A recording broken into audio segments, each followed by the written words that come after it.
Before we get to the border, let me ask you this. Benny Johnson posted, Kash Patel just informed us that big tech companies are still working with the FBI to censor Americans. And this was the hilarious part. Chris Wray just testified to Congress. He's guaranteeing the election security of the United States of America.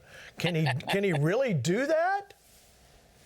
Well, no. I mean, and this is the type of speak you hear from Washington swamp monsters who just know CNN's going to pick it up and say, oh, look at those liars. And Chris Wray does such a great job. He was a Trump pick, as if that somehow justifies his misinformation campaigns. Look, the problem is, and we heard it from the horse's mouth, Christopher Wray told us that the FBI had an 80-member election task force that was meeting with Facebook and Twitter and Google on a weekly basis up to lead up to the last election. How much money was spent on that, where they were nudging them on what to put out and what not to put out, so the FBI can be cheeky and say, well, we didn't tell them what to do. And here's a simple thing Congress should be doing: demanding the contracts that the FBI has with big tech, Facebook, Google, Twitter, X, whatever it's called. And that's all taxpayer money. And we don't want to find out after the fact that taxpayer money was used to rig yet another presidential election, and Chris Wray went to Congress and lied again to the world. I'm suspicious of Chris Wray from past conduct, from that statement he had about guaranteeing election security, because he hasn't guaranteed it before and has been caught with his hand in the cookie jar rigging presidential elections. Well, that's for sure. He certainly has. All right, in light of that, this is why we have to stay diligent on social media. I mean, Kash, we've been suppressed. We've been canceled. It's just, unfortunately, it's a part of the American landscape. If you're telling something for a while there, you were just canceled. Then it was like, you got the fact checkers. Who knows who these mysterious people are, and who decide they don't like, whatever you said. And now we don't really know what's happening and who we're really talking. I know in some of the social medias that we're on, our numbers are greatly suppressed, and that's why we push everybody to Rumble. But other than that, let's move on. Because I want to get to this with the border. All right, so Governor Greg Abbott, let me show you this. Bill Melugin, Texas Right to Self-Defense Act.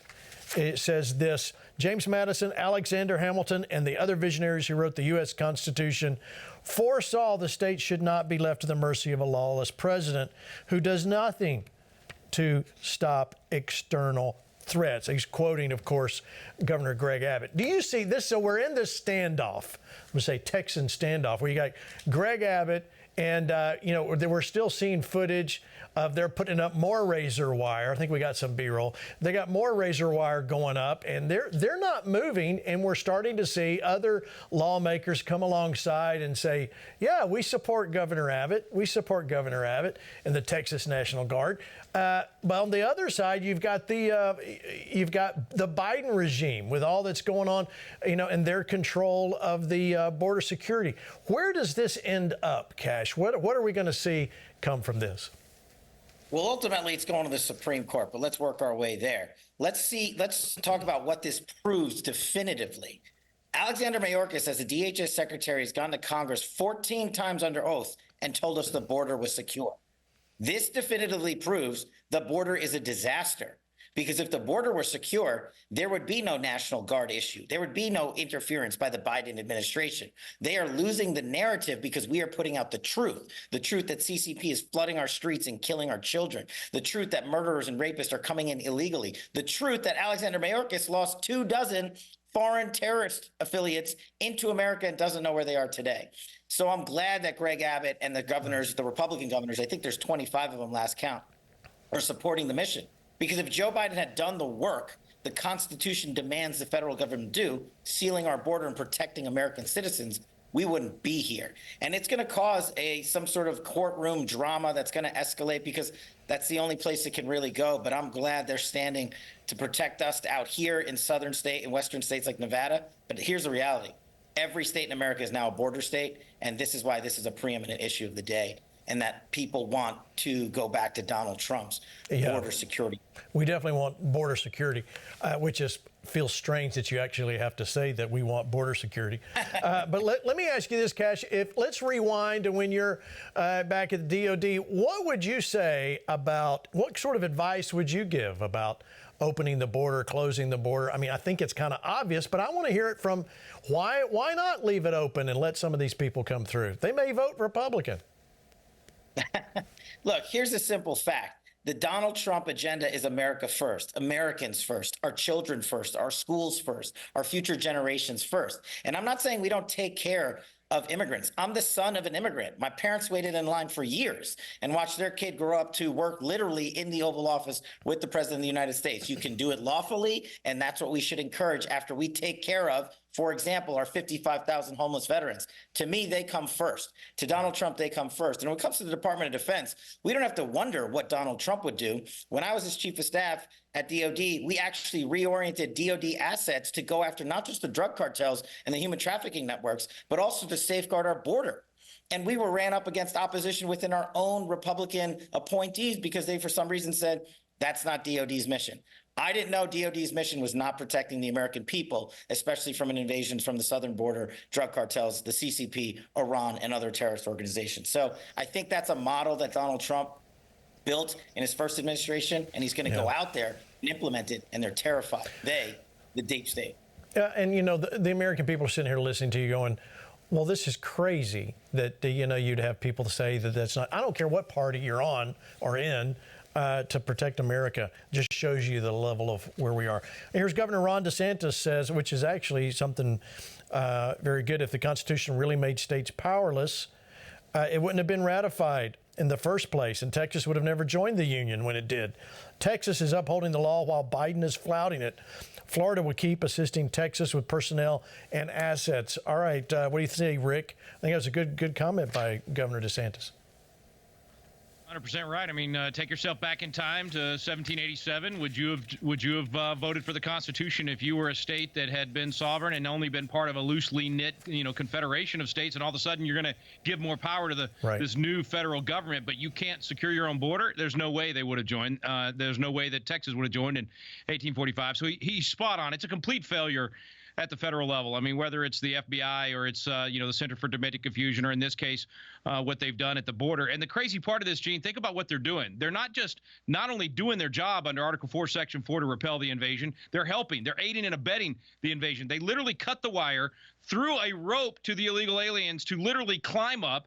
And then on that day, on September 20th, that this whole case is about, allowed 4,555 illegal immigrants not only to come across the border, help them in, but then told them, hey, walk a mile that way, and would you mind stopping by and letting us process you? And only about half of them did.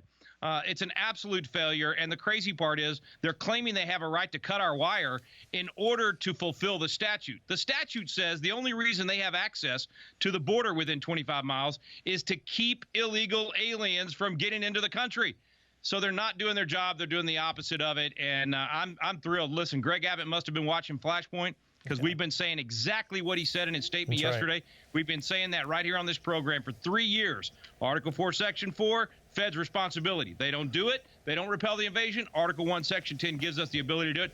And, Gene, he even quoted Scalia's dissent from Arizona, the United States v. Arizona from 2012, which is another thing we've talked a lot about here on the program. And you remember Carrie Lake even mentioned it when she was running for governor of Arizona. So this is, I think there's a shift, as Hank would say, happening right now. Greg Abbott seems to be standing even stronger here than we've ever seen. The language he used in the statement about the feds that they're literally breaking the compact that they had with the states. This is very important with this shift that we're seeing in Greg Abbott's position here. All right, let me show you what Speaker Mike Johnson said. I stand with Governor Abbott. The House will do everything in its power to back him up. The next step, holding Secretary Mayorkas accountable.